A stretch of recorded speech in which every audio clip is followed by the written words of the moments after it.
Welcome back everyone. स्वागत है आप सभी का एक बार फिर से रोशन सा स्टडी पॉइंट पर। तो आज की इस वीडियो में हम बात करने वाले हैं क्लास 11th का चैप्टर नंबर 2 साइकोलॉजी का। बहुत ही इंपॉर्टेंट चैप्टर है जो कि आपके एग्जाम पॉइंट ऑफ व्यू से बहुत इंपॉर्टेंट होने वाला है और बहुत ही ज्यादा मतलब आज की इस वीडियो में हम पूरे चैप्टर को कवर अप करने वाले हैं। ठीक है, चैप्टर के नाम को देख लेते हैं, मनोविज्ञान में पूछताछ के तरीके।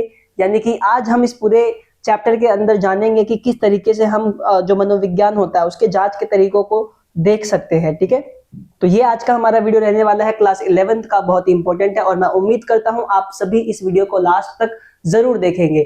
तो जितने बच्चों ने चैप्टर नंबर फर्स्ट की वीडियो नहीं देखी है वो प्लेलिस्ट पे जाके चैप्टर नंबर फर्स्ट को भी देख सकते हैं। ठीक है, ताकि आपकी जो तैयारी है वो स्टार्टिंग से लेकर अब तक बिल्कुल बहुत अच्छे वे में चलती रहे, आपको साथ ही साथ सारी चीजें कवर हो जाए। चैप्टर नंबर 1 हम लोगों ने डिस्कस कर लिया है, चैप्टर नंबर 2 आज हम डिस्कस करने जा रहे हैं। ठीक है, तो शुरू करने से पहले हम कुछ टॉपिक्स पे नजर डाल लेते हैं कि हमें कौन कौन से टॉपिक इस वीडियो के अंदर करने वाले हैं। ठीक है, तो सबसे पहले आप देखोगे यहाँ पे दिया गया है मनोवैज्ञानिक जांच के लक्ष्य। हम आज के इस वीडियो में पहले जांच के लक्ष्यों को जानेंगे कि किस तरीके से जांच के कौन कौन से लक्ष्य होते हैं मनोवैज्ञानिक उन मनोविज्ञान के लिए। ठीक है, उसके बाद हम देखेंगे मनोवैज्ञानिक अनुसंधान के चरण कौन कौन से होते हैं। ठीक है, मनोवैज्ञानिक पद्धति का स्वरूप किस तरीके का होता है, कैसा स्वरूप होता है। उसके बाद उसकी कुछ विधियों को जानेंगे कि क्या महत्वपूर्ण विधियां होती हैं मनोवैज्ञानिक के लिए। उसके बाद हम मनोवैज्ञानिक परीक्षण की बात करेंगे कि किस तरीके से मनोवैज्ञानिक परीक्षण किया जाना चाहिए। उसके बाद हम परीक्षण के प्रकारों को जानेंगे कि कौन कौन से प्रकार होते हैं, कौन कौन से ऐसे प्रकार होते हैं जिनकी सहायता से हम मनोवैज्ञानिक अनुसंधान कर सकते हैं। ठीक है, इसके अंदर हम लोग इंटरव्यू के ऊपर भी बात करेंगे कि इंटरव्यू के किस तरीके के इंटरव्यू होते हैं, किस तरीके से हम साक्षात्कार करते हैं एक दूसरे व्यक्तियों के साथ, समूह के साथ। ठीक है, उसके बाद हम विश्लेषण की ओर बढ़ेंगे। तो ये हमारे टॉपिक आज की वीडियो में रहने वाले हैं जिनके ऊपर हमें बात करनी है। ठीक है, तो चलिए शुरू करते हैं आज की इस वीडियो में सबसे पहले टॉपिक के साथ, मनोवैज्ञानिक जांच के लक्ष्य को लेकर, जो कि रहने वाला है हमारा, जिसके अंदर हम सबसे पहले डेफिनेशन के थ्रू जाएंगे। देखिए, किसी भी मनोवैज्ञानिक अनुसंधान, मनोवैज्ञानिक जांच के लिए निम्नलिखित लक्ष्य होते हैं।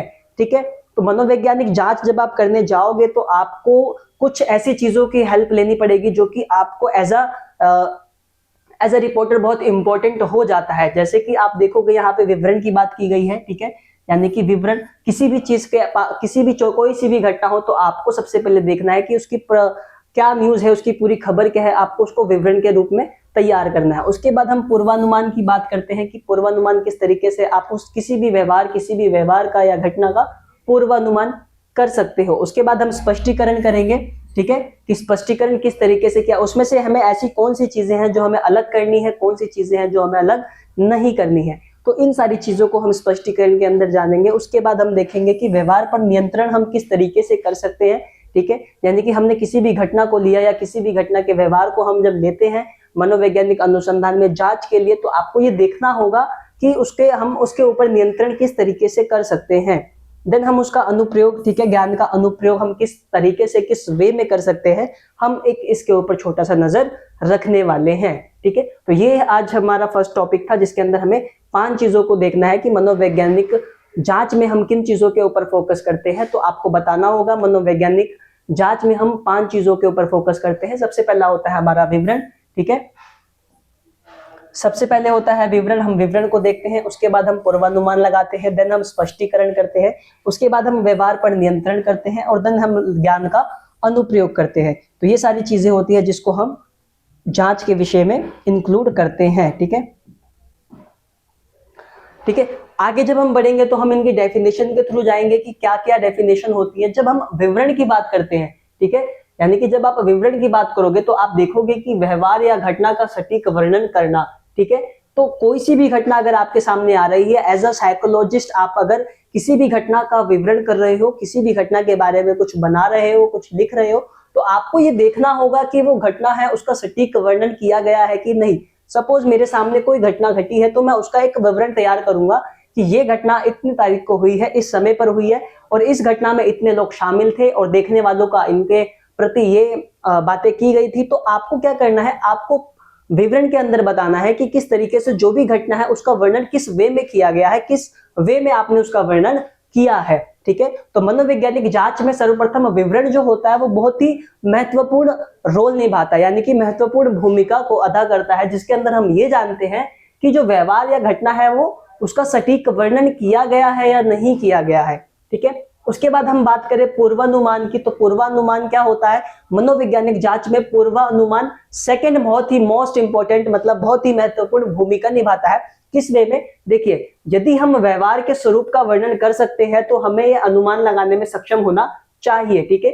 यदि अगर हमने व्यवहार, जो भी घटना है, जो भी व्यवहार हमारे सामने चल रहा है, अगर हमने उसका सटीक वर्णन कर लिया तो हम उसका पूर्वानुमान भी बहुत इजी वे में लगा सकते हैं, ठीक है। तो आपको सेकंड पॉइंट क्या करना है? पूर्वानुमान हो जाएगा हमारा मनोवैज्ञानिक जांच के विषय में सेकंड बहुत ही महत्वपूर्ण भूमिका को अदा करता है। उसके बाद हमारा तीसरा आता है स्पष्टीकरण, ठीक है।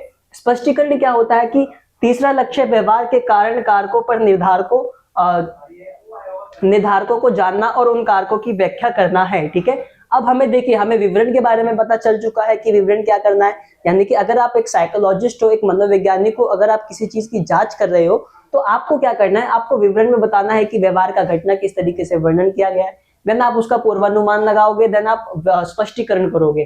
तो जब आप स्पष्टीकरण करोगे तो आपको ये देखना होगा जो भी व्यवहार है, यानी कि जो भी घटना घटी है उसके कारण क्या है, आपको कारण को फाइंड आउट करना है, उसके कारकों को भी ढूंढना है कि क्या कारक हो सकते हैं उस घटना के, ठीक है, उनको जानना है और उनके कारकों की व्याख्या करना है, यानी कि उनके कारकों को आपको एक्सप्लेन करना होगा, ठीक है। तो ये हमारा स्पष्टीकरण के अंदर आता है। उसके बाद हम बात करते हैं व्यवहार पर नियंत्रण, ठीक है। फोर्थ पॉइंट जो कि मनोवैज्ञानिक जांच में बहुत ही महत्वपूर्ण भूमिका निभाता है, फोर्थ पॉइंट है हमारा व्यवहार पर नियंत्रण, ठीक है, कि किस तरीके से हम उस व्यवहार पर नियंत्रण कर सकते हैं, ठीक है। जैसे कि आप देखोगे यहाँ पे दी गई डेफिनेशन में कहा गया है, यदि आप यह समझने में सक्षम है कि कोई विशेष व्यवहार क्यों होता है तो आप उस व्यवहार की पूर्ववर्ती स्थितियों में परिवर्तन करके उस नियंत्रित कर सकते हैं, ठीक है। तो जैसा कि डेफिनेशन कह रहा है कि यदि अगर हमें पता चल जाए कि जो भी व्यवहार है, ठीक है, जो भी व्यवहार हमारा दिया गया है, ठीक है, वो क्यों हो रहा है, किस लिए हो रहा है, तो हम जो क्या करते हैं उसको भी, मतलब हम उस पर नियंत्रण करना बहुत इजी वे में हमारे लिए इजी हो जाता है, हम उस पर बहुत ही अच्छे से पकड़ बना लेते हैं, ठीक है। कोई भी घटना घटी तो हमें अगर पता रहेगा कि ये कब हुई, किस तारीख को हुई, कैसे हुई और मतलब कौन कौन इसमें शामिल था, तो इस तरीके से हम क्या करेंगे, उसके व्यवहारों पर नियंत्रण करना शुरू कर देंगे, ठीक है। उसके बाद हमारा आता है ज्ञान का अनुप्रयोग, पांचवा पॉइंट, ठीक है। मैंने आपको बताया था स्टार्टिंग में कि मनोवैज्ञानिक जांच में हम 5 चीजों के ऊपर फोकस करते हैं, 5 चीजों को हमारी पकड़ होनी जरूरी है। कौन कौन सी? पहले मैंने आपको विवरण के बारे में बताया, उसके बाद मैंने आपको पूर्वानुमान के बारे में बताया, देन हमने स्पष्टीकरण की बात करी और लास्ट में हमने व्यवहार पर नियंत्रण की भी बात करी और अंतिम में हम जानेंगे कि हमारा ज्ञान का अनुप्रयोग किस तरीके से हमें मदद करता है मनोवैज्ञानिक जांच को जानने में, ठीक है। तो लोगों के जीवन में सकारात्मक प्रभाव डालना, ठीक है, मतलब ज्ञान का अनुप्रयोग, हमने कोई किसी भी व्यवहार, किसी भी घटना का वर्णन किया, ठीक है, और हम उसको प्रेजेंट कर रहे हैं, तो उसका जो होगा हमें ये फोकस करना है कि जो उसका प्रभाव लोगों पर एक पॉजिटिव वे में जाए, यानी कि उस घटना के बारे में, उस घटना से लोगों को कुछ पॉजिटिव सीख मिले, कुछ सकारात्मक उनके जीवन में प्रभाव आए। तो ये 5 पॉइंट जो होते हैं वो हमारे मनोवैज्ञानिक जांच के विषय में बहुत ही इंपॉर्टेंट हो जाते हैं, बहुत ही महत्वपूर्ण हो जाते हैं, ठीक है। चलिए, इतना सभी को क्लियर है, आगे बढ़ते हैं। आगे की अगर हम बात करें तो आगे हम देखेंगे कि दूसरा हमारा महत्वपूर्ण टॉपिक है मनोवैज्ञानिक अनुसंधान के चरण, ठीक है। मनोवैज्ञानिक अनुसंधान के चरण कौन कौन से होते हैं? तो देखिए, मनोवैज्ञानिक अनुसंधान करते समय हम केवल 2 विशेषताओं को देखते हैं। ये आपको ध्यान रखना है कि अगर हम जब चरण की बात करेंगे तो चरण में हमें 2 विशेषताओं के ऊपर फोकस करना है। 2 विशेषताएं कौन कौन सी? एक तो होता है अनुसंधान की वस्तुनिष्ठा, ठीक है, एक होता है हमारा अनुसंधान की वस्तुनिष्ठा और एक होता है हमारा उसकी व्यवस्थित दृष्टिकोण, ठीक है। वस्तुनिष्ठा क्या होती है, ठीक है, तो आपको ये इसको ना, इस क्वेश्चन को हाईलाइट कर लेना, क्योंकि हो सकता है इंपॉर्टेंट क्वेश्चन में, ऐसे क्वेश्चन अगर एग्जामिनर आपको एग्जाम में दे कि बताइए मनोवैज्ञानिक अनुसंधान के चरण कौन कौन से हैं, किस तरीके के चरण होते हैं। अगर इस तरीके के प्रश्न आपको एग्जाम में देखने को मिलता है तो आपको डिट्टो यही आंसर आपको पेस्ट कर देना है। क्या कहता है? देखिए, वैज्ञानिक अनुसंधान करते समय 2 विशेषताओं के ऊपर हमें ध्यान देना है। पहली विशेषता है हमारी वस्तुनिष्ठा की, ठीक है। वस्तुनिष्ठा क्या होती है? तो वस्तुनिष्ठा से तात्पर्य इस तथ्य से है कि यदि 2 या 2 से अधिक व्यक्ति स्वतंत्र रूप से किसी विशेष घटना का अध्ययन करते हैं तो काफी हद तक दोनों को एक ही निष्कर्ष पर पहुंचना चाहिए, ठीक है। यानी कि अगर मान लो किसी घटना को लेकर कोई दो व्यक्ति है, अगर दो व्यक्ति उस पर रिसर्च कर रहे हैं, ठीक है, और रिसर्च करते समय यानी कि मैं और मेरा फ्रेंड रिसर्च कर रहे हैं और मेरा जो अनुमान है मैंने कुछ अलग ही निष्कर्ष निकाला, उसने अलग निष्कर्ष निकाला, तो ये मतलब गलत हो जाएगा, ठीक है। अगर हम दोनों लोग एक ही चीज पे फोकस कर रहे हैं तो दोनों को क्या होना चाहिए, जो निष्कर्ष होना चाहिए वो एकदम सेम होना चाहिए, ठीक है, ताकि इसी तरीके से हमारा जो मनोवैज्ञानिक अनुसंधान होता है वो एकदम क्लियर हो जाता है, ठीक है। अगर अलग होंगे यानी कि मैंने कोई त्रुटि करी है या मेरे दोस्त ने कोई त्रुटि करी है, तो इस तरीके से जो हमारी रिपोर्ट है वो कहीं ना कहीं गलत हो जाएगी। तो हमें क्या करना है, वस्तुनिष्ठता में ये ध्यान देना है कि दो या दो से अधिक व्यक्ति हो तो सबका जो निष्कर्ष हो ना वो एक ही होना चाहिए, किसी भी व्यक्ति का निष्कर्ष अलग नहीं जाना चाहिए। तो हमें इस बात को थोड़ा ध्यान देना है, ठीक है। आगे बढ़ते हैं। आगे बात की गई है व्यवस्थित की, ठीक है। व्यवस्थितता क्या होती है, यदि यह शोध करने की चरण दर प्रक्रिया है, किसी समस्या की अवधारणा को बनाना और डेटा को एकत्र करना, ठीक है। यानी कि कोई भी समस्या है, अगर हम किसी भी चीज के ऊपर फोकस करें तो हमें क्या करना है, हमें पुरानी चीजों के ऊपर थोड़ा एक प्रकाश डालना है कि ऐसी चीजें पहली घटना हो चुकी है, उस घटना को हम इस तरीके से अगर जोड़ने की कोशिश करें तो शायद हमारा जो निष्कर्ष है वो निकल कर सामने आ जाए। तो आपको क्या करना है, किसी समस्या की अवधारणा को बनाना है, यानी कि आप अज्यूम कर सकते हो कि हो सकता है कि इस घटना में ऐसा हुआ हो सकता है इस घटना में ऐसा किया गया हो, इस समय को किया गया हो, तो आप ऐसी अवधारणा अपने माइंड में क्रिएट कर सकते हो। उसके बाद आप क्या कर सकते हो, आप डेटा को भी एकत्रित कर सकते हो, ठीक है। आप कोई सी भी डेटा है उसको कलेक्ट कर सकते हो, वहां से आप किसी घटना के बारे में आप लोगों की राय ले सकते हो कि ये घटना किस तरीके से हुई, किस वे में हुई है, ठीक है। तो आप छोटे मोटे डाटास को भी एकत्रित कर सकते हो, ठीक है। उसके बाद मनोविज्ञान में कुछ महत्वपूर्ण विधियों की बात कर लेते हैं। महत्वपूर्ण विधियां कौन कौन सी होती है, तो आप देखोगे सबसे पहले हम करते हैं अवलोकन विधि का उपयोग। हम किसी भी जांच के लिए हम अवलोकन विधि का यूज करते हैं, ठीक है, मनोविज्ञान में। प्रायोगिक विधि का हम यूज करते हैं। उसके बाद हम सह संबंधी अनुसंधान का यूज करते हैं, ठीक है। सर्वेक्षण अनुसंधान का हम यूज करते हैं, यानी कि हम सर्वे के द्वारा मनोवैज्ञानिक जो अनुसंधान है उसको एकत्रित करने की कोशिश करते हैं, ठीक है। उसके बाद हम मनोवैज्ञानिक परीक्षण की भी बात करते हैं। देन हम केस स्टडी करते हैं, ठीक है। केस स्टडी यानी कि किसी भी केस को हम स्टडी करने की कोशिश करते हैं, ठीक है। तो ये कोई 6 महत्वपूर्ण विधियां हैं हमारे मनोविज्ञान में, ठीक है, जिसके सहायता से हम जांच के विषयों को पूरा करते हैं, ठीक है। चलिए आगे बढ़ते हैं। अब हमें क्या करना है, हम इन 6 स्टडी को बिल्कुल डिटेल में 1 बाय 1 करके जानने वाले हैं कि ये 6 स्टडी किस तरीके से मनोविज्ञान में हमारी मदद करता है किसी भी जांच को जानने में, ठीक है।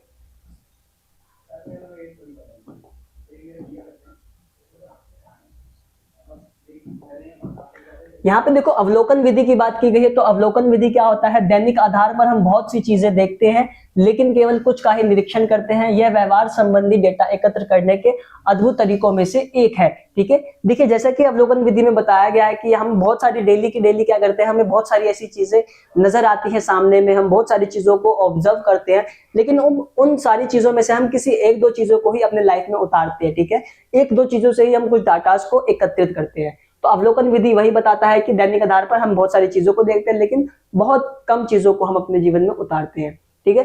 एक वैज्ञानिक अवलोकन कई मायनों में दिन प्रतिदिन के अवलोकन से भिन्न होता है, ठीक है। जो एक वैज्ञानिक होता है वो अवलोकन के जरिए क्या करता है, वो दिन प्रतिदिन की प्रक्रियाओं में, ठीक है, दिन प्रतिदिन के अवलोकन की जो उनकी चरण होते हैं, जो समस्या होती है, उससे वो कहीं ना कहीं अलग होती है, ठीक है। जिसमें सबसे पहले हम बात करेंगे चरण की। तो चयन क्या होता है, मनोवैज्ञानिक उन सभी व्यवहारों का निरीक्षण नहीं करते हैं जिनका वे सामना करते हैं, ठीक है। यानी कि वो लोग क्या करते हैं, जिनको वो डे बाय डे अपने लाइफ में देखते हैं उनको वो इसमें इंक्लूड नहीं करते हैं, उनको शामिल नहीं करते हैं, ठीक है। लेकिन वो उन अवलोकन के लिए विशेष व्यवहार का चयन करते हैं, ठीक है। सेकंड क्या होता है, सेकंड है हमारा रिकॉर्डिंग। रिकॉर्डिंग में क्या होता है, फिर वे रिकॉर्ड करते हैं और वो याद रखने के लिए और दूसरों को इन डेटा से संदर्भ लेने के लिए डेटा रिकॉर्ड करते हैं, ठीक है। कभी कभी क्या होता है, जो भी डाटा हम कलेक्ट करते हैं वो डाटा बाय चांस कभी मिस्टेक से कुछ फट जाते हैं, कुछ खो जाते हैं, तो वो क्या करते हैं, जो भी रिपोर्ट वो तैयार करते हैं उन रिपोर्टों को वो कहीं ना कहीं रिकॉर्ड कर लेते हैं। अब रिकॉर्डिंग करने से क्या होगा, अगर रिकॉर्ड करने के बाद वो दूसरे लोगों को भी शेयर कर सकते हैं, ठीक है, ताकि वो उसके बारे में कोई उन्हें हेल्प दे दे, उसके बारे में कोई राय मिल जाए। तो इस तरीके से वो क्या करते हैं, किसी भी अवलोकन को वो रिकॉर्ड कर लेते हैं और रिकॉर्ड करके वो दूसरों को, मतलब कोई भी हेल्प लेने के लिए दूसरों के साथ उसको शेयर कर देते हैं, ठीक है। तो ये रिकॉर्डिंग था जो अवलोकन विधि में सबसे पहले हम बात करेंगे चयन की। चयन के बाद आएगा हमारा रिकॉर्डिंग, ठीक है। आगे हम आते हैं डेटा का विश्लेषण, ठीक है। अब डेटा का विश्लेषण किस तरीके से होता है, अंत में वो अपनी समझ आवश्यकताओं के अनुसार डेटा का विश्लेषण करते हैं, ठीक है। सारी चीजें जब खत्म हो जाती है तो जितनी भी उनके पास चीजें, जो भी चीजें उनके पास मौजूद रहती है, उन सभी चीजों के बाद वो उन डेटाओं को विश्लेषण करते हैं, यानी कि उन डेटाओं के बारे में वो एनालाइज करते हैं, ठीक है। और एनालाइज करने के बाद वो एक फाइनल रिजल्ट को तैयार करते हैं, ठीक है। तो ये अवलोकन विधि के अंदर बहुत सारी चीजें इसमें शामिल थी। अब अवलोकन विधि कितने प्रकार की होती है, प्रकार की यहाँ पे बात की गई है, यानी कि अवलोकन के प्रकार, ठीक है। अवलोकन विधि को हमने जाना, सबसे पहले अवलोकन विधि में हमने ये जाना कि सबसे पहले चयन की प्रक्रिया आती है, वो लोग चयन करते हैं किसी एक पर्टिकुलर व्यवहार को, पर्टिकुलर घटना को, उसके बाद वो उसमें से रिकॉर्ड करते हैं, रिकॉर्ड करने के बाद वो उसका विश्लेषण करते हैं, उसका फाइनल एनालाइज करके उसका रिजल्ट तैयार करते हैं, ठीक है। लेकिन अब ये अवलोकन कितने प्रकार के होते हैं, तो अवलोकन के प्रकार की जब हम बात करते हैं तो अवलोकन हमारे पास यहाँ पे दो प्रकार के होते हैं, ठीक है। एक है हमारा प्रकृतिवादी बनाम नियंत्रित अवलोकन, ठीक है, यानी कि प्रकृतिवादी बनाम नियंत्रित अवलोकन। दूसरा है हमारा सहभागी बनाम प्रतिभागी अवलोकन, ठीक है। यहाँ पे आप प्रतिभागी कर लोगे, ठीक है, सहभागी बनाम प्रतिभागी अवलोकन।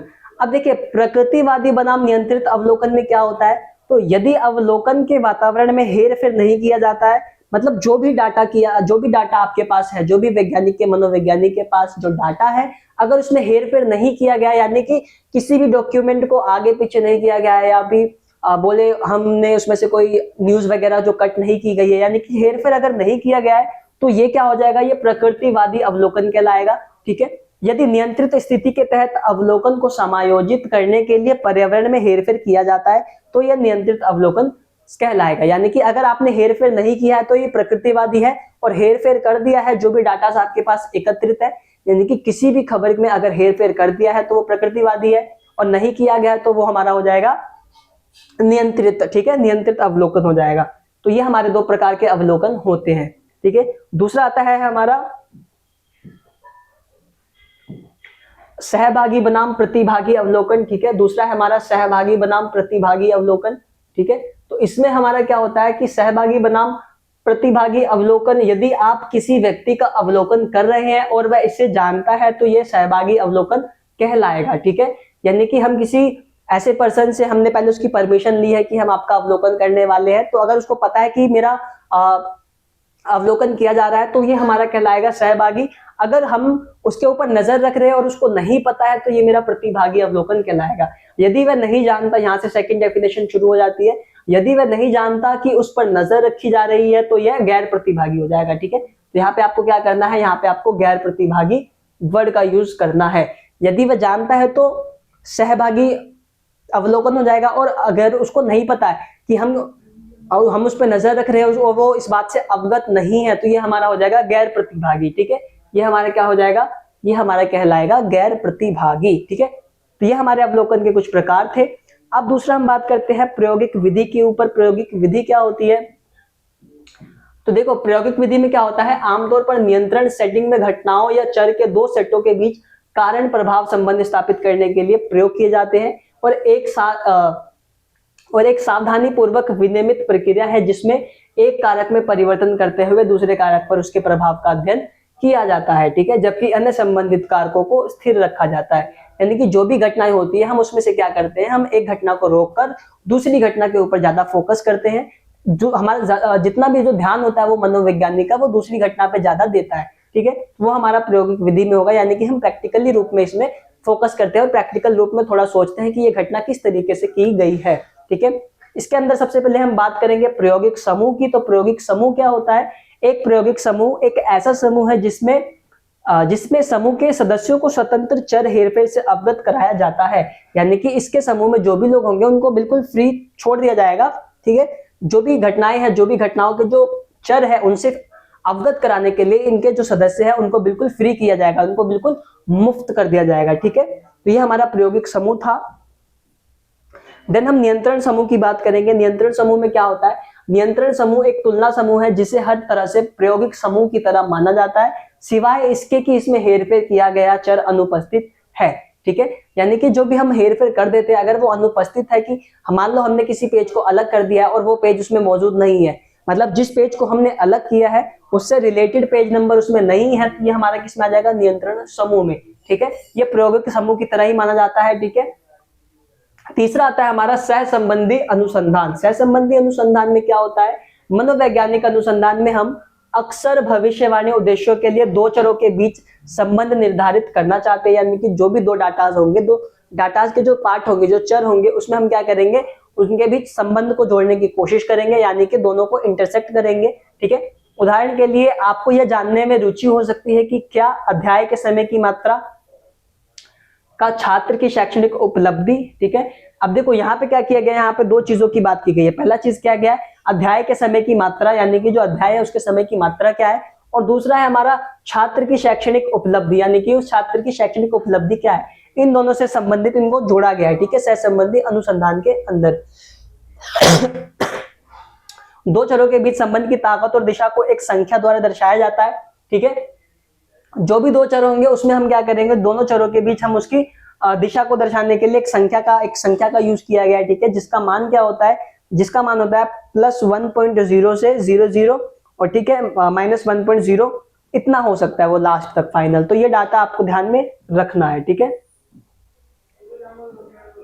उसके बाद हम बात करेंगे सह संबंध कितने प्रकार के होते हैं। तो देखो सह संबंध जो होते हैं वो हमारे 3 प्रकार के होते हैं। सह संबंध 3 प्रकार के होते हैं, कौन कौन से, तो एक होता है हमारा पॉजिटिव। ठीक है, एक होता है हमारा पॉजिटिव यानी कि सकारात्मक। ठीक है, पॉजिटिव में क्या होता है कि यह इंगित करता है, यह हमें दर्शाता है, यह हमें बताता है कि जैसे जैसे एक चर यानी कि एक चर का मान बढ़ता है तो दूसरे चर का मान क्या हो जाएगा, दूसरा चर का मान भी बढ़ेगा। ठीक है, तो वो हमारा सकारात्मक के अंदर आता है, यानी कि वो हमारा सकारात्मक सह संबंध कहलाता है। ठीक है, दूसरा है हमारा नकारात्मक सह संबंध। ठीक है, यानी कि नेगेटिव सह संबंध। तो इसमें क्या होता है कि ये हमें बताने की कोशिश करता है, ये हमें दर्शाता है, ये हमें इंगित करता है कि यदि जैसे जैसे एक चर का मान बढ़ेगा, ठीक है, एक चर का मान बढ़ता है तो दूसरे चर का मान क्या होता है, ये हमारा घट जाता है। ठीक है, और इसमें क्या होता है, इसमें दोनों चर के मान जो होते हैं वो बढ़ते हैं। ठीक है, तो जिसमें दोनों चरों के मान बढ़ते हैं वो हमारा सकारात्मक कहलाता है, और जिसमें दोनों एक चर का मान बढ़ता है एक का घटता है तो वो मेरा नकारात्मक नेगेटिव सह संबंध कहलाता है। ठीक है, एक होता है हमारा शून्य सह संबंध। ठीक है, शून्य सह संबंध क्या होता है कि ये हमें दिखाता है कि कभी कभी दो चरों के बीच कोई सह संबंध मौजूद ना हो, इसे शून्य सह संबंध कहा जाता है। यानी कि कभी कभी ऐसी सिचुएशन भी आ जाती है जिसमें जो दो चर होते हैं उनके बीच कोई रिलेशन नहीं होता है। ठीक है, तो उसको हम कहते हैं शून्य सह संबंध। ठीक है, तो सह संबंध 3 प्रकार के होते थे, हमने तीनों प्रकार की बात करी। पहले हमने जाना कि सकारात्मक सह संबंध क्या होता है, जिसमें एक का मान बढ़ता है, एक के मान के साथ दूसरे चर का मान भी बढ़ता है तो वो हमारा सकारात्मक कहलाता है। ठीक है, उसके बाद हमने नकारात्मक सहसंबंध की बात करी, यानी कि नेगेटिव सहसंबंध की, जिसमें एक का मान बढ़ेगा तो एक का मान कम हो जाएगा तो वो मेरा क्या कहलाएगा, वो नकारात्मक सहसंबंध कहलाएगा। उसके बाद होता है हमारा शून्य सहसंबंध, यानी कि जिसमें दो चरों के बीच कोई संबंध ही ना हो। ठीक है, नेगेटिव चीजें दोनों 0-0 हो तो शून्य सहसंबंध वो कहलाता है। ठीक है, चलिए आगे बढ़ते हैं। अगला है हमारा सर्वेक्षण अनुसंधान। ठीक है, सर्वेक्षण अनुसंधान की बात करते हैं तो इसमें बात की गई है कि एक सर्वेक्षण अनुसंधान मूल रूप से व्यक्तिगत साक्षात्कार, ठीक है, प्रश्नावली, टेलीफोनिक सर्वेक्षण जैसे सर्वेक्षण के विभिन्न माध्यमों के माध्यम से डेटा एकत्र करने की एक विधि है। ठीक है, ठीक है, तो देखो सर्वेक्षण अनुसंधान क्या होता है, यानी कि हम लोग क्या करते हैं, इस सर्वेक्षण अनुसंधान में डाटा को कलेक्ट करने के लिए हम क्या करते हैं, व्यक्तिगत साक्षात्कार करते हैं, यानी कि पर्सनल इंटरव्यू लेते हैं, इंडिविजुअली इंटरव्यू लेते हैं। उसके बाद प्रश्नावली टेलीफोनिक का यूज करते हैं, यानी कि हम लोग कॉल के थ्रू डाटा को कलेक्ट करते हैं या दूसरों को कॉल करके हम उसकी इंफॉर्मेशन को कलेक्ट करते हैं। तो ये हमारा सर्वेक्षण अनुसंधान क्या आता है। ठीक है, अगर हम बात करें व्यक्तिगत अनुसंधान, व्यक्तिगत साक्षात्कार की, तो देखो व्यक्तिगत में क्या होता है कि व्यक्तिगत साक्षात्कार प्रासंगिक डेटा प्राप्त करने के लिए व्यक्ति या समूह से प्रश्न पूछने की एक विधि है। ठीक है, इसमें हम व्यक्ति से सीधे जो भी हमारे इंक्वायरी होती है, जो भी हमारे इंक्वायरी के प्रश्न होते हैं, हम उससे डायरेक्टली पूछना शुरू कर देते हैं। आमतौर पर एक व्यक्ति दूसरे व्यक्ति के सामने या तो आमने सामने या वीडियो कॉल के माध्यम से बैठता है। ठीक है, यानी कि पर्सनल इंटरव्यू में क्या होता है, यानी कि हम एक दूसरे के सामने बैठते हैं, या हो सकता है कि मैंने आपको कॉल किया, आप घर पे बैठे हो तो आप वीडियो कॉल के जरिए, ठीक है, अपनी डाटा को मेरे साथ शेयर कर सकते हो। ठीक है, तो इस तरीके से होते हैं। और एक व्यक्ति आमतौर पर साक्षात्कारता कहा जाता है। ठीक है, मतलब इसमें से जो एक होगा वो मतलब इंटरव्यू क्वेश्चन पूछने वाला होगा, और जो सामने होगा यानी कि जो दूसरा व्यक्ति होगा दूसरी हैंड पे, वो उसका आंसर देने वाला होगा। ठीक है, और दूसरे व्यक्ति को साक्षात्कारता या उत्तरदाता भी कहा जाता है। ठीक है, मतलब उनसे कुछ प्रश्न पूछता है, और ये 2 प्रकार के हो सकते हैं। यानी कि व्यक्तिगत साक्षरता के कितने प्रकार होते हैं? 2 प्रकार होते हैं। कौन कौन से? चलिए देखते हैं। एक होता है संरचित, एक होता है हमारा संरचित साक्षात्कार। ठीक है, संरचित साक्षात्कार में क्या होता है कि वह है जहां अनुसूची में प्रश्न एक विशेष क्रम में स्पष्ट रूप से लिखे होते हैं। यानी कि एक जो प्रश्नों की संख्या होती है वो एक अनुसूची में लिखे होते हैं। ठीक है, और साक्षात्कारता क्या करता है? प्रश्नों के शब्दों या उन्हें पूछे जाने के क्रम में परिवर्तन करने का बहुत कम या कोई स्वतंत्रता नहीं होती है। यानी कि जो भी आपके सामने, मतलब मेरे पास 10 प्रश्न दिए गए हैं तो मैं 10 प्रश्नों को हेर फेर करके पूछ नहीं सकता हूं। ठीक है, यानी कि मैं उससे कैसे पूछूंगा? मैं उससे लाइन वाइज ही पूछूंगा। ठीक है, कि आपका नाम क्या है, आप कहाँ रहते हो, आपकी एज क्या है, इस वे में वो मतलब प्रश्नों को पूछता है। दूसरा आता है हमारा असंरचित। ठीक है, असंरचित या गैर मानकीकृत। ठीक है, इसमें क्या होता है? एक असंरचित साक्षात्कार में साक्षात्कारता के पास पूछे जाने वाले प्रश्नों के शब्दों और जिस क्रम में प्रश्न पूछे जाने हैं उसके बारे में निर्णय लेने की सुविधा होती है। यानी कि वो अपने प्रश्नों को बदल भी सकता है और वो अपने प्रश्नों को ऊपर नीचे करके कहीं से भी कोई सा भी प्रश्न आपसे पूछ सकता है। ठीक है, एक साक्षात्कारता में साक्षात्कार की स्थिति में प्रतिभागियों के निम्नलिखित संयोजन हो सकते हैं। कौन कौन से संयोजन हो सकते हैं? जैसे कि पहला होता है हमारा व्यक्ति से व्यक्ति। ठीक है, वो क्या कर सकता है? एक साक्षात्कारता व्यक्ति दूसरे व्यक्ति का साक्षात्कार ले सकता है। एक होता है व्यक्ति से समूह, यानी कि एक साक्षात्कारता व्यक्तियों के एक समूह का साक्षात्कार कर सकता है। यानी कि पूरे 3 लोगों को मैं अकेला इंटरव्यू ले सकता हूं, तो ये हमारा व्यक्ति से समूह हो जाएगा। व्यक्तियों का समूह हो जाएगा, बहुत सारे व्यक्तियों को हम एक साथ प्रश्न पूछ रहे हैं तो वो मेरा व्यक्तियों का समूह। और एक हो जाएगा हमारा समूह से समूह। ठीक है, समूह से समूह में क्या होगा कि ग्रुप और ग्रुप के बीच में क्वेश्चन का जो होगा वो आदान प्रदान करके जो डाटा होते हैं कलेक्ट करने की कोशिश की जाती है। ठीक है, तो ये ज्यादा इंपॉर्टेंट था भी नहीं। अगला आते हैं, देखो साक्षात्कार एक ऐसा कौशल है जिसके लिए उचित प्रशिक्षण की आवश्यकता होती है। यानी कि अगर आप प्रश्न पूछ रहे हो तो आपको ऑलरेडी उस चीज के बारे में नॉलेज होना बहुत जरूरी है। अगर आपको उसके बारे में नॉलेज ही नहीं है तो आप क्या प्रश्न पूछोगे? ठीक है, तो एक बढ़िया जो साक्षात्कार होता है उसके पास ये नॉलेज होना चाहिए। ठीक है, उसके पास कौशल होना चाहिए। एक अच्छा साक्षात्कार करता जानता है कि प्रतिक्रिया को सहज कैसे बनाया जाए और इष्टतम उत्तर कैसे प्राप्त किया जाए। ठीक है, सपोज उसको ये नॉलेज होनी चाहिए कि आप बेस्ट से बेस्ट आंसर कैसे प्राप्त कर सकते हो। किसी भी इंटरव्यूअर से, कोई भी कैंडिडेट है तो आप उससे कोई से कैसे उससे बेटर आंसर आप उससे प्राप्त कर सकते हो, उसके बारे में आप कितना डीपली जान सकते हो। ठीक है, तो वो जो गुण होता है वो एक साक्षात्कार में होना बहुत जरूरी है। वह व्यक्ति की प्रतिक्रिया को प्रति संवेदनशील रहता है। ठीक है, वो व्यक्ति की प्रतिक्रिया के लिए क्या होता है? वो संवेदनशील रहता है। ठीक है, दूसरा आता है हमारा व्यक्तिगत साक्षरता के लाभ। ठीक है, अब इसके लाभ क्या क्या है? ठीक है, क्यों ये इंपॉर्टेंट है हमारे मनोविज्ञान के विषय के रूप में? ठीक है, देखो यह व्यक्तिगत स्थितियों के लिए लचीला और अनुकूलनीय है। ठीक है, बहुत ही फ्लेक्सिबल है ये। इसका उपयोग बच्चों और गैर साक्षर व्यक्तियों के साथ भी किया जा सकता है। हम इसका उपयोग बच्चों से भी प्रश्न पूछ सकते हैं। ठीक है, और हम लोग किससे, जो पढ़े लिखे नहीं है, हम उससे भी प्रश्नों को पूछ सकते हैं। ठीक है, तो ये सारी चीजें हमारे इसके लाभ के रूप में दी गई है। ठीक है, अब आता है हमारा व्यक्तिगत साक्षात्कार की सीमाएं। कुछ सीमाएं भी होती हैं। ठीक है, सीमाएं कैसी हो जाएगी? तो साक्षात्कार के लिए समय की आवश्यकता होती है। इसके लिए आपको प्रॉपर टाइम चाहिए ताकि आप बहुत ही अच्छे से जो उत्तर होते हैं, जो भी उत्तरदाता देने वाला है, तो उससे आप बहुत अच्छे उत्तर प्राप्त कर सको, एक अच्छी रिपोर्ट तैयार कर सको। तो इसके लिए जरूरी है कि आपके पास प्रॉपर टाइम हो। ठीक है, अक्सर एक व्यक्ति से जानकारी प्राप्त करने में 1 घंटा या उससे अधिक समय लग सकता है, जो लागत प्रभावी नहीं है। ठीक है, आप किसी कैंडिडेट से 1 घंटे में भी उसके बारे में जान सकते हो, आधे घंटे में भी जान सकते हो। ठीक है, तो ये आपके ऊपर डिपेंड करता है कि कैंडिडेट किस तरीके का और किस तरीके के प्रश्न आप पूछ रहे हो। ठीक है, और इसमें हमें लागत की जरूरत नहीं होती है। ठीक है, इसमें आपको बिल्कुल भी लागत की जरूरत नहीं होती है। ठीक है, प्रश्नावली क्या होता है? देखिए, प्रश्नावली जानकारी एकत्र करने की एक सबसे अलग, सरल, बहुमुखी, ठीक है, बहुमुखी और कम लागत वाली सर्व रिपोर्ट विधि है। यानी कि प्रश्नावली एक बहुत ही कम लागत वाली एकदम सरल रिपोर्ट की एक विधि है। इसमें प्रश्नों का एक पूर्व निर्धारित सेट शामिल होता है। इसमें जो भी प्रश्न आपको दिए जाएंगे पूछने के लिए, उसमें जो प्रश्न होंगे वो पहले से अवेलेबल रहेंगे, आपको दिक्कत नहीं आएगी। ठीक है, उत्तरदाता को साक्षात्कारता को मौखिक रूप से जवाब देने के बजाय प्रश्नों को पढ़ना होगा और कागज पर उत्तर को चिन्हित करना होगा। ठीक है, तो जो भी क्वेश्चन पेपर आपको दिया जाएगा, जो भी कैंडिडेट को क्वेश्चन पेपर दिया जाएगा, आप आंसर देने की बजाय आप क्वेश्चन पेपर में ही लिख सकते हो, आप उसमें ही या चिन्ह के ड्राइंग के माध्यम से आप उसका आंसर दे सकते हो। ठीक है, दूसरा आता है हमारा, आमतौर पर प्रश्नावली में 2 प्रकार के प्रश्नों का उपयोग होता है, एक होता है ओपन एंडेड क्वेश्चन और एक होता है क्लोज एंडेड क्वेश्चन।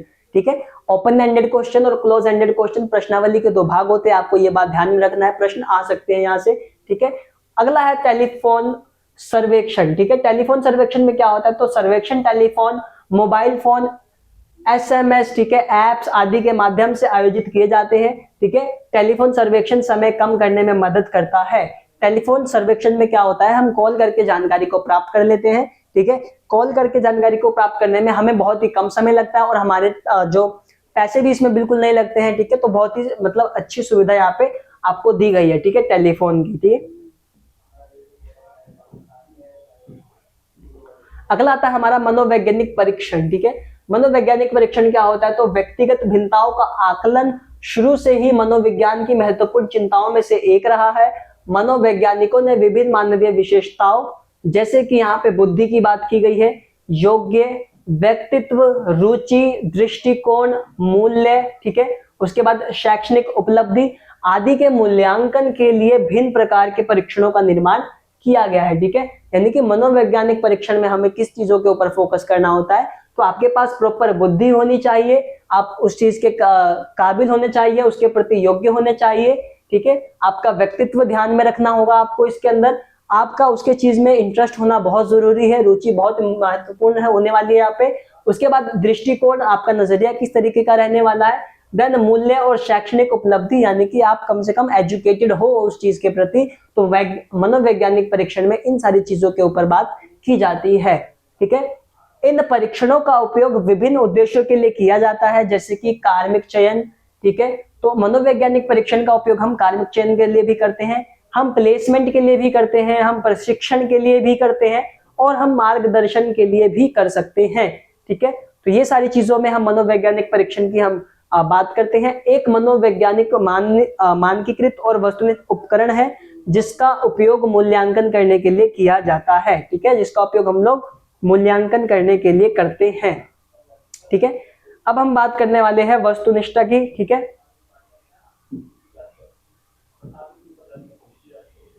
देखो वस्तुनिष्ठता में क्या होता है, इस तथ्य को संदर्भित करती है कि यदि 2 समूह पर अधिक मनोवैज्ञानिक परीक्षण करते हैं तो वो दोनों समूह के प्रत्येक व्यक्ति के लिए, ठीक है, प्रत्येक व्यक्ति के लिए समान मूल्य लेकर आएंगे। ठीक है, जो भी ग्रुप होगा, जो भी इसके ऊपर वर्क कर रहा होगा, तो वो क्या करेगा, वो समान न्यूज को लेकर आने वाला है। इसके ऊपर हम थोड़ा चर्चा करते हैं। ठीक है, मानकीकृत में क्या होता है, तो परीक्षण का निर्माण एक व्यवस्थित और मानक प्रक्रिया है और इसमें कुछ चरण शामिल होते हैं। ठीक है, इसमें वस्तुओं का विस्तृत विश्लेषण किया जाता है। ठीक है, हम वस्तुओं का विस्तृत विश्लेषण करते हैं और संपूर्ण परीक्षण की विश्वसनीयता, उसके ऊपर बिलीव और मानदंडों का आकलन करना शामिल होता है। ठीक है, तो परीक्षण के निर्माण में हमें ये सारी चीजों को देखना है कि विश्वसनीयता है कि नहीं, और जो भी उपकरण है उसके मानदंडों का किस तरीके से उपयोग किया गया है। ठीक है, मनोवैज्ञानिक परीक्षण के अंतर्गत। ठीक है, उसके बाद हम विश्वसनीयता की अगर हम बात करें तो विश्वसनीयता क्या होती है।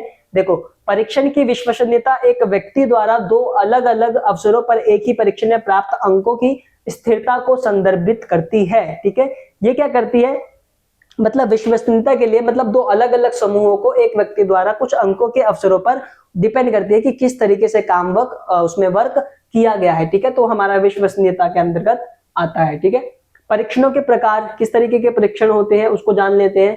ठीक है, जैसे कि इसमें बात किया गया सबसे पहले परीक्षणों को तीन आधारों पर वर्गीकृत किया गया है। 3 आधार कौन कौन से होते हैं, पहला होता है हमारा भाषा, यानी कि भाषा बहुत जरूरी है इसके लिए। प्रशासन, ठीक है, मैनेजमेंट किस तरीके का होना चाहिए, भाषा प्रशासन का तरीका और कठिनाई का स्तर। ठीक है, देखिए भाषा की जब हम बात करते हैं तो भाषा को हमने विभाजित किया है 2 चीजों में, 3 चीजों में। यहाँ पे पहला हो जाएगा हमारा मौखिक, दूसरा हो जाएगा हमारा गैर मौखिक, ठीक है, और एक हो जाएगा हमारा प्रदर्शन परीक्षण। ठीक है, प्रदर्शन परीक्षण। मौखिक क्या होता है, तो मौखिक की जब हम बात करते हैं तो मौखिक में आपको बताना है कि परीक्षण लेने के लिए मौखिक साक्षरता आवश्यक होती है। मौखिक हम में बातचीत के द्वारा हम जो भी हमारे डेटास होते हैं हम उसको कलेक्ट करते हैं। अशाब्दिक में क्या होता है, इसमें वस्तुएं प्रतीकों या चित्रों से बनी होती है, ठीक है। अशाब्दिक उनके लिए होती है जो पढ़ने में कहीं ना कहीं कमजोर है, जिनको पढ़ना नहीं आता है, तो वो अशाब्दिक गैर मौखिक का यूज करते हैं। प्रदर्शन का क्या होता है, तो एक विशेष क्रम में संबंधित स्थानों से, ठीक है, तो एक विशेष क्रम में जो भी संबंधित प्रश्न होते हैं उनके हेल्प से आप क्या कर सकते हो, परीक्षणों को कलेक्ट कर सकते हो, परीक्षण कर सकते हो इन तीनों की सहायता से, ठीक है। देन केस स्टडी की हम बात करते हैं तो लास्ट टॉपिक है हमारा, इस पद्धति में किसी विशेष मामले के गहन अध्ययन पर जोर दिया जाता है। कोई एक ऐसा मामला जिसपे बहुत ज्यादा सॉरी जिसमें बहुत ज्यादा केस स्टडी किया जाता है, बहुत ही डिटेल में उस चीज के बारे में उसको निकाल मतलब जो न्यूज होती है उसको निकाला जाता है, जिसमें हम मामला व्यक्तिगत हो सकता है, ठीक है, यानी कि पर्सनल भी हो सकता है मामला, व्यक्तियों का एक छोटा सा समूह भी हो सकता है इसके लिए, या किसी संस्थान से संबंधित हो सकता है, या किसी इसमें कोई विशिष्ट घटनाएं हो सकती है। तो ये सारी चारों चीजें किसमें हो सकती है, ये हमारा केस स्टडी के अंतर्गत आ सकती है, ठीक है। एक केस अध्ययन विभिन्न उत्तरदाताओं से साक्षात्कार, अवलोकन और मनोवैज्ञानिक परीक्षण जैसी जानकारी एकत्रित करने के लिए कई तरीकों का उपयोग करता है जो किसी न किसी तरह से मामले से जुड़े हो सकते हैं, ठीक है। तो इसमें बताया गया कि एक केस अध्ययन करने के लिए जो हमारे उत्तरदाता होते हैं वो किसी न किसी फील्ड से जरूर जुड़े हुए होते हैं, ठीक है। वो किसी भी तरीकों का उपयोग कर सकते हैं डेटा को कलेक्ट करने के लिए, ठीक है, जो कि किसी न किसी मामले से जुड़ा होना जरूरी है। यहाँ पे बात की गई है किसी न किसी मामले से वो संबंधित रखना चाहिए, ठीक है। तो ये था आज का हमारा वीडियो जिसके अंदर हमने बात करी